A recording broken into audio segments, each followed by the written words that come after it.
pamusoro tachingamizana zvekare kuchirongwa tsika dzakatema. Ndangoti ndite a follow-up video kuchirongwa chatakaita last time. Ndakanga ndiri kutaura pamusoro peshavi rekuvhima, asi ndakaona kuti pane kamwe confusion katinako munhaurwa iyi, saka ndati rega ndite a follow-up video ndizama kunyatsotsanangura zvandaive ndiri kuzama kutaura muchirongwa chapfuura. Regai nditaure ndichiti tine nhaurwa yeshavi rekuvhima, tine nhaurwa zvekare yeuvhimi. Zvinhu zviviri izvi zvinogona kusiyana, nokuti pane rimwe inzwi apa rinogona kushandiswa in a certain context zvichireva zvarisingarevi chaizvo chaizvo, asi rakurevawo zvimwe zvarinogona kureva. Regai ndipe muenzaniso. Tine nhaurwa yeshavi reuroyi kana shavi reuroyi neuroyi. Manzwi aya kana kuti kutaura uku kunogona kureva zvakasiyana. Tinogona kuti uroyi tichitaura kuroya chaiko chaiko kwemunhu ane shavi reuroyi, totaura nhaurwa yeuroyi kana kuroya. Tinogona zvekare kutaura nhaurwa yeuroyi, for example, muenzaniso, munhu abira murombo. Munhu akabira murombo tinoti uroyi chaihwo chaihwo hwaita. Munhu akabata mwana chibharo tinogona kuti maiwe ndounonzi uroyi hwaita. Hatisi kutaura uroyi in the context yemunhu ane shavi reuroyi anonoroya, asi patinongoti shavi reuroyi zvinongova direct kuti munhu iyeye anoroya chaiko chaiko. Tikati munhu uyu ane shavi reuroyi, zvava zvinhu zvatova strict kuti munhu iyeye anoroya chaiko chaiko zvekukuvadza vanhu physically or spiritually achishandisa shavi risina kunaka. Saka musiyano uyu. Tine nhaurwa yeumbavha neshavi reumbavha. Munhu akaita zvimwe zvinhu zvisina mvumo mukati, tinogona kuti umbavha hwaita. Pane chimwe chikuruku chaanenge aita, tinogona kuti umbavha, tichireva kuti maitiro aita aya panga pasina mvumo, oro ane chimwe chikuruku kana kakubira-bira kwaanenge aita, asi hazvirevi kuti ane shavi reumbavha. Kana tichiti munhu ane shavi reumbavha, tiri kureva kuti munhu ane shavi remveni, anotoba munhu iyeye. Kurarama kwake anoraramiswa nenhaurwa yekuba, ndo magariro ake, ndizvo zvaanotove. Ane shavi remveni, anotoba. Asi umbavha hunogona kutaurwa in the general context zvichienderana nezvinenge zvaitika ipapo, asi zvisingarevi kuti munhu uyu ane shavi remveni. Asi zvaita pamwe atora chinhu asina kukumbira, asina mvumo, zvonzi umbavha hwaita. Saka tiri kuona kuti panogona kuita musiyano pakati penhaurwa yokuti umbavha kana kuti uroyi, uroyi kana kuti umbavha. Tiri kutaura nhaurwa yemanzwi anogona kupinda mumupanda 14 ana u nahu. Saka manzwi aya anogona kushandiswa in a certain context, asingarevi zvaanoreva in their strict meaning. Anogona kushandiswawo nedzimwe nzira. Ndizvo zvimwe nenhaurwa yeshavi rekuvhima neuvhimi. Inzwi rekuti uvhimi rinogona kushandiswa in a general way. Kana munhu achitsvaka anogona kunzi ane uvhimi. Kutsvaka zvisingarevi kuti ane shavi reuvhimi. Kutsvaka kunokwanisa kunzi uvhimi, asi zvisingarevi kuti une shavi reuvhimi.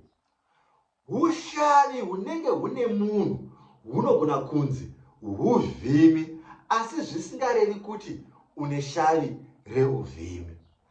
Tiri kuti makanika anogona kuenda kunovhima achienda kunoshanda, achidzoka kumba achinzi titambire kwanga kwakadini, makanika anogona kuti masango anga ari matema, kwaenda kunoshanda hakuna chabuda.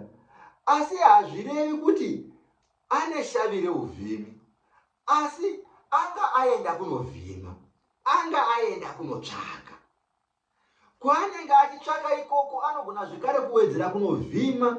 Ngatiti pane spare part iri kudiwa, anoona kuti kune vanhu vanavo, regai ndimbobuda ndimbovhima, ndimbotsvaga spare part iyi. Achidzoka zvekare anonzi wawana here spare part iyoyo? Anoona kuti masango matema, ndashaya spare part. Saka tiri kuona kuti ushavi hunogona kunzi uvhimi.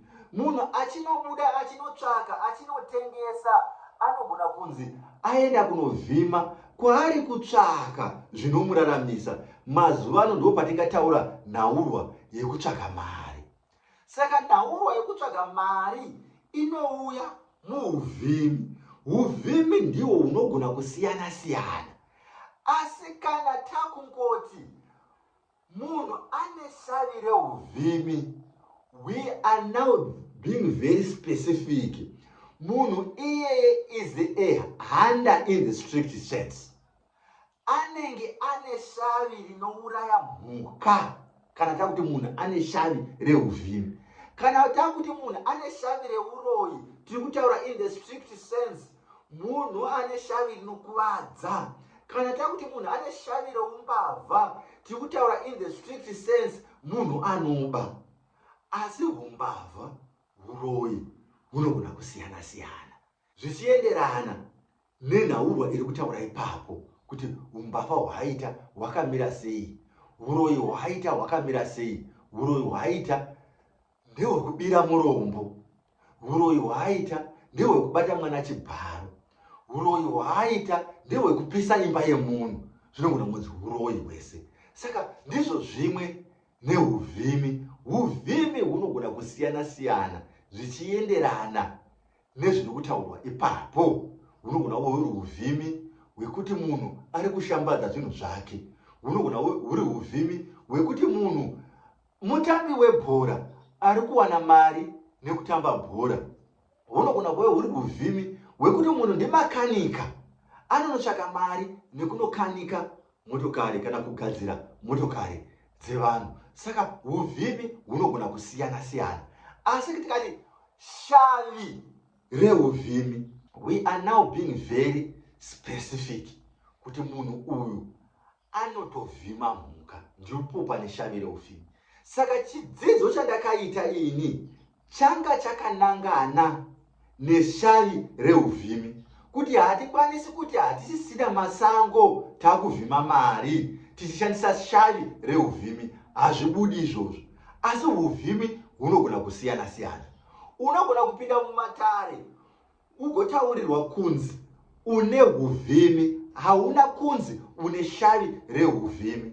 Uvhimi zvinogona kureva ushavi, kuti pane ushavi hunenge huri pauri, hwaunogona kuda kubvunza kuti uvhimi huri pandiri hwakamira sei. Hauna kunzi une shavi reuvhimi. Asi ukanzi mudare une shavi reuvhimi, shavi rauna reuvhimi rave kuvhima mari harichavhimi mhuka, ndo pandiri kuti hazvichaenderani. Hakuna chivanhu chinenge chakadaro. Kana tati munhu ane shavi reuvhimi, kana munhu ane shavi reuvhimi rinoonekwa kumhuka, ndipo pandaiti vane mashavi euvhimi vachiri kuvhima uku chero mumadhorobha tinovati hedu mapocha, asi vamwe vacho vanenge vari vanhu vane shavi reuvhimi vachivhima vari mumadhorobha tichivati mapocha, nekuti zvave kusungisa. Iwo mucheka weredzo, mucheka wevanhu vane ushavi. Hunting, uvhimi kana kuvhima mhuka kunopinda muushavi. Asi hazvirevi kana tikati ushavi zvinoreva kuti strictly it's hunting. Ushavi zvinongoreva kutsvaga. Makare kare ushavi hwaive hunting and gathering. Uvhimi mazuvano tichingoreva kutsvaga. Hazvirevi kuti shavi reuvhimi. Saka muchirongwa chandakaita ini muchidzidzo chapfuura, ndakanga ndiri kutaura pamusoro peshavi reuvhimi. Ndakanga ndisiri kutaura pamusoro peuvhimi. Pandati inzwi rekuti uvhimi rinogona kutaurwa in a certain context, zvichienderana nezviri kutaurwa ipapo, kuti uvhimi huri kutaurwa ipapo hwakamira sei. Asi ndikati kana tangoti shavi reuvhimi zvatova very specific, munhu anokwanisa kuuraya mhuka. Hatingati une shavi reuvhimi kumunhu asingagoni kutatamura chero rekeni chaiyo chaiyo yekurova shiri, tomuti une shavi reuvhimi. Asi uvhimi huri pauri hauchavhimi mhuka, takuvhima mari. Aiwa, kana tiri kudaro tiri kutaura uvhimi, hatisi kutaura nhaurwa yeshavi reuvhimi. Kana takuti zviri pauri zvinovhima mari, kana tave kuti zviri pauri zvinovhima mari, tiri kungotaura uvhimi huri hushavi huri kubatanidza nhaurwa yekutsvaga. Saka ini ndakataura nhaurwa yeshavi reuvhimi. Ndikati shavi reuvhimi richangoramba kana kuti rinongoramba riri shavi reuvhimi rinenge richinovhima mhuka. Asi uvhimi ndihwo hunogona kushanduka mazuva ano takungoreva kutsvaga, rushavi, kushangashika. Umutambisi, the African teacher, ndatenda.